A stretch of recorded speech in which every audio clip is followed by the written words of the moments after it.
tudo bem? Estamos de volta para mais um vídeo de alquimia astrológica e no vídeo de hoje nós vamos falar do início dessa formação de conjunção que acontece entre Plutão, Marte e Vênus no signo de Capricórnio. E olha, essa conjunção vem preocupando muito nós, astrólogos. E fica comigo até o final desse vídeo para você entender o que significa essa energia e como que você pode aplicá-la melhor na sua vida.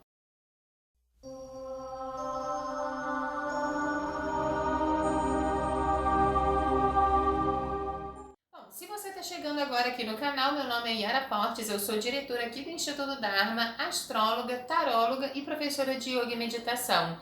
E os vídeos aqui no canal têm por objetivo trabalhar a astrologia como uma ferramenta de autoconhecimento, como uma ferramenta que vai impulsionar a evolução e a expansão da sua consciência. Então, se você gosta desse tipo de conteúdo, considere se inscrever aqui no canal, ativa aí o sininho para você receber as notificações. E se você julgar esse conteúdo interessante e importante, dá o seu like aqui e compartilha com as pessoas que você acha que pode se beneficiar também desse conteúdo. Essa é a sua maneira de agradecer pelo vídeo e ajudar também o nosso canal a crescer. Bom, eu já gravei um vídeo aqui no canal falando sobre a entrada de Vênus e Marte no signo de Capricórnio, como também gravei um outro vídeo falando sobre a conjunção que já começou a se formar entre Vênus e Marte. Aliás, ela já está formada, né, no signo de Capricórnio, e é uma longa conjunção. Ela começou no dia 8 de fevereiro e vai até o dia 18 de março. E eu já fiz esses dois vídeos, então eu vou colocar aqui na descrição deste para você assistir então.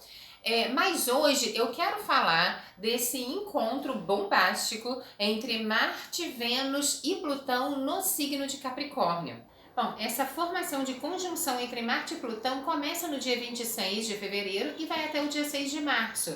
E entenda que essa vibração já pode ser sentida aí uns 3 dias antes com muita força. E uma conjunção é como se fosse a abertura de um portal, sabe? Então, starta ali naquele momento e não significa que vai acabar com a finalização do aspecto, não, né? Abre aquela frequência ali e sabe lá Deus quanto tempo a gente ainda permanece dentro dessa energia. Então, vamos entender como que isso vai funcionar a nível mundial e como que a gente pode trazer isso para as nossas vidas também. Bom, vamos começar então pela observação do mundo. Ora, Marte é um planeta que fala de iniciativa, de abertura de caminhos, e quando essa energia se manifesta na consciência de uma pessoa harmonizada, de uma pessoa mais evoluída, mais consciente, ela vai se manifestar como? Através de uma abertura de caminhos, de uma iniciativa muito positiva, e como está no signo de Capricórnio, inclusive bastante estável, mas ela abre esses caminhos, claro, respeitando os direitos dos outros, ou seja, sem prejudicar o seu meio. Porém, quando essa mesma energia se manifesta na consciência de uma pessoa involuída, ou seja, uma pessoa com baixo nível de consciência, com baixa evolução interior, essa energia ela pode ser deturpada e ela se manifesta de uma forma extremamente agressiva, autoritária e bélica. O Capricórnio, por sua vez, é um signo que fala de status de reputação e de honra. E como é o último signo do elemento terra, ele fala também de questões territoriais.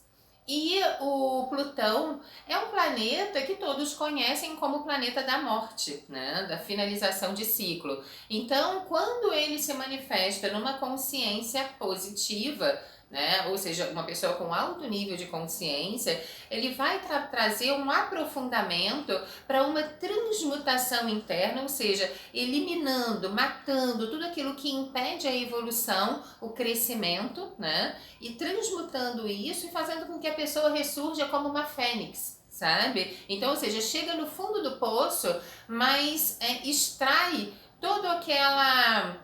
Como é que eu vou dizer, aquele lodo, né, lá do fundo do poço, e usa aquilo dali como um insumo para sua elevação, para sua transcendência, ressignificando muitas coisas negativas e evoluindo. Mas no negativo, o Plutão pode trazer muitas mortes, muitas perdas, sabe? Esse processo pode acontecer em cima de muita dor, em cima de muito sofrimento. Eu acho que já deu para você perceber o quão catastrófico pode ser esse encontro de Marte com Plutão no signo de Capricórnio. Esse encontro já aconteceu uma vez e foi em março de 2020, exatamente quando a Organização Mundial de Saúde fez uma declaração para o mundo de que nós estávamos vivendo numa pandemia. E isso foi chamado pelos astrólogos naquela época de a grande conjunção, né? E tinha Saturno naquela formação também, lá em 2020. E o Saturno é um planeta que traz resgates kármicos. Como nós estamos falando de uma experiência coletiva, portanto, karmas coletivos. Isso significa que havia uma postura na humanidade, né, nós enquanto humanidade, que não estava muito bem direcionada não.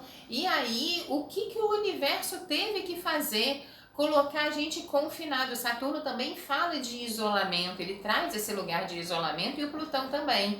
Então, o que o universo fez com a gente? Colocou dentro de casa, isolado de todo mundo, com a cara para a parede, igual criança quando faz arte, né? Que você coloca sentada num banquinho de cara para a parede para pensar no que fez. O universo fez isso com a gente. Colocou todo mundo confinado para pensar no que está fazendo, como que nós estamos lidando com as nossas relações, como que nós estamos lidando com as nossas questões materiais, é o dinheiro, o poder, o status acima de qualquer coisa, inclusive das relações humanas. Então, que caminho nós, enquanto humanidade, nós estávamos traçando? Nós tivemos que parar 2 anos, vários lockdowns aí, para que a gente pudesse refletir, olhar um pouco para dentro, parar de olhar para fora e começar a olhar para dentro. Então, esses 2 anos foi fundamental para uma reavaliação, para esse processo de Escorpião, né, de Plutão, de mergulhar lá no fundo do poço, encontrar a nossa própria dor, ressignificar essa dor, transmutar e ressurgir como fênix, né? Como pessoas iluminadas, ajudando a criar um novo normal. Agora, o que as pessoas querem? Querem voltar para o antigo normal. Isso não vai funcionar. Isso vai atrair uma coisa muito pior para a gente. E agora, com esse encontro de novo entre Marte e Plutão, o que a gente tem pela frente? A gente não aprendeu absolutamente nada. Se nós não aprendemos nada enquanto humanidade, essa configuração pode trazer um processo de destruição ainda maior, porque lembra que Plutão é um planeta que fala de morte. Na pandemia, nós tivemos muitas mortes. Foi a falência não apenas de as pessoas, né?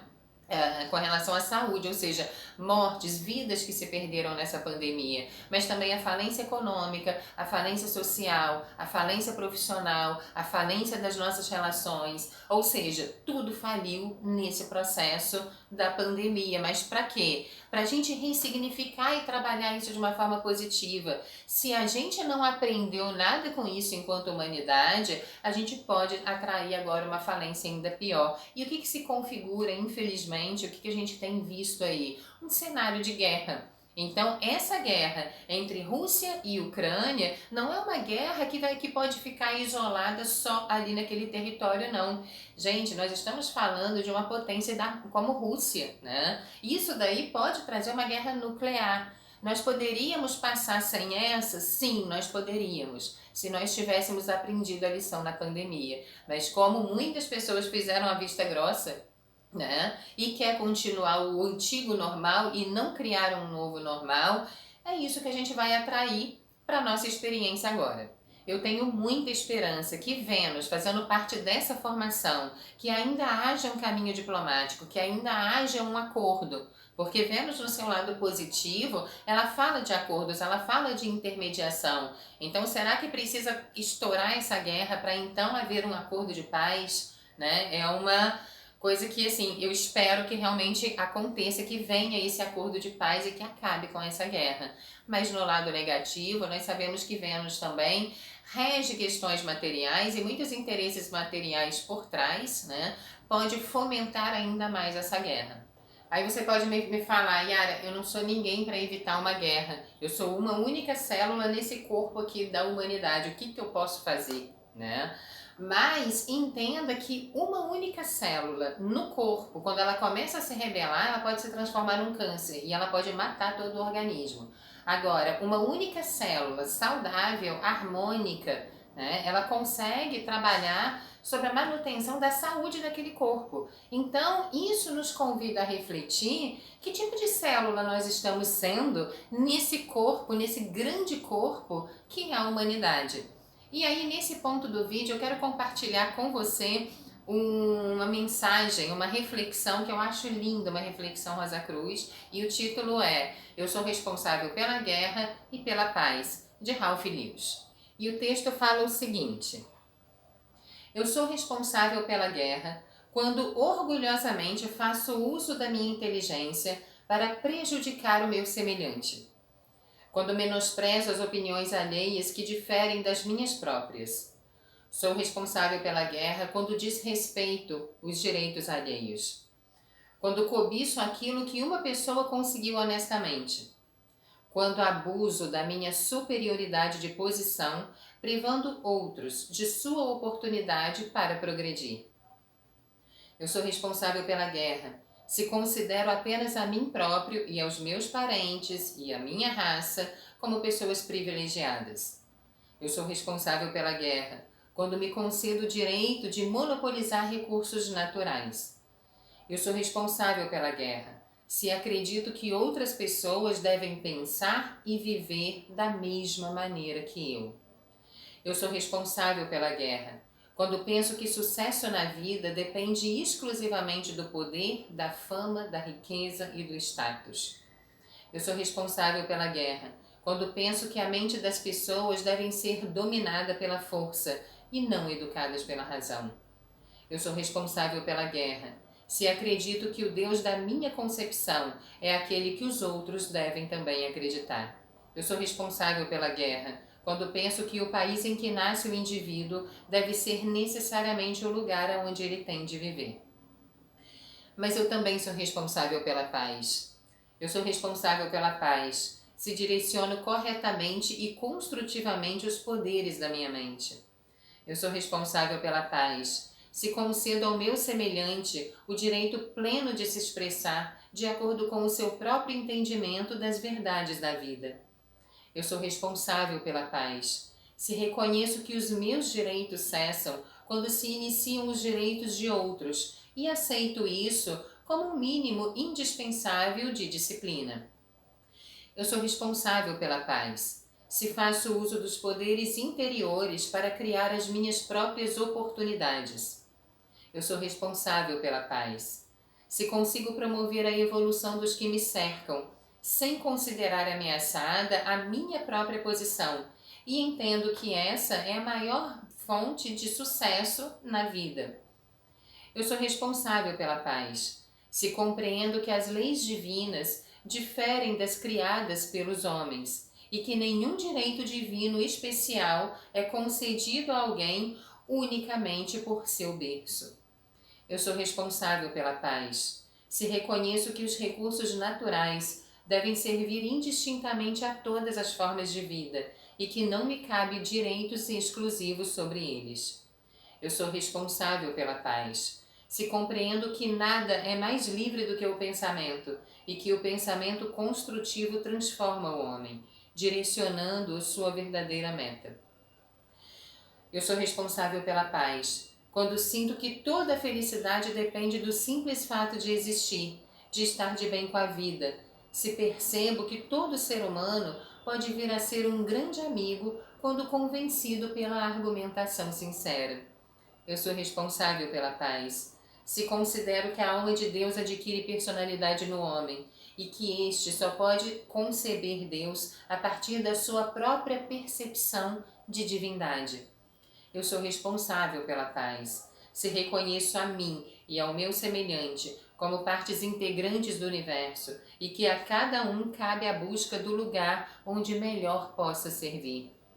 Se eu estou em paz, eu promovo a paz dos que me cercam. por sua vez, eles promovem a paz daqueles que estão à sua volta e que também farão o mesmo. Então a paz começa por mim. E sem ela não pode haver a necessária transformação social.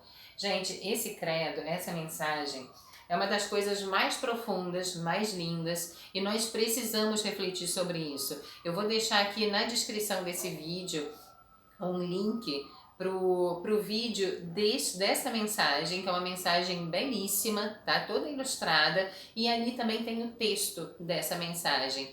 Então, que nós possamos refletir sobre isso, que nós possamos ser essa centelha de paz na sociedade, mas para isso é importante começar a cultivar a paz dentro de si mesmo. E como que a gente faz isso? Através da autoobservação, buscando caminhos e propósitos mais elevados, buscando o desenvolvimento das virtudes, buscando o autoentendimento, o autoconhecimento, buscando a autorreflexão, buscando momentos de isolamento para essa harmonização interior, para essa purificação interna. Períodos de meditação, de harmonização com você mesmo, porque se você não está harmonizado com você, você não vai estar harmonizado com os outros ou com o meio. Entenda que tudo que você atrai do meio e das pessoas é um reflexo de como você está vibrando por dentro. Então, a paz na sua vida começa com essa cultivação da paz dentro de você mesmo. Então, o que dirá na sociedade? Ok? Então, eu te convido, diante desse credo, a começar a buscar essa paz dentro de si mesmo, a criar esse ambiente harmônico, primeiro para a sua própria consciência e depois para os outros. Gente, eu poderia falar 1 milhão de coisas a respeito dessa formação, mas eu acho que a essência daquilo que nós estamos vivendo agora está muito em cima disso. Então, eu prefiro encerrar o vídeo por aqui. Se você gostou desse conteúdo, se você achou útil, compartilha com outras pessoas. E eu deixo esse pedido para que cada um de nós comece sim, de uma forma muito consciente, a regar essa sementinha de paz que todos nós trazemos dentro, aqui dentro, e que muitas vezes fica perdido no turbilhão da vida, porque a gente está colocando foco totalmente para fora e não para dentro. Então que nós possamos olhar para dentro da gente mesmo e começar a regar essa sementinha da paz dentro do nosso coração, porque quando essa paz começar a florescer dentro de cada um de nós, isso vai se refletir no meio, isso vai se refletir na sociedade. Então que nós possamos ser uma célula sadia dentro desse corpo da humanidade. E nós místicos, nesse momento tão complicado, que nós possamos nas nossas meditações, nas nossas harmonizações, irradiar paz para o mundo. Eu fico por aqui. E nós nos encontramos então no próximo vídeo. Um forte abraço para você e Namastê!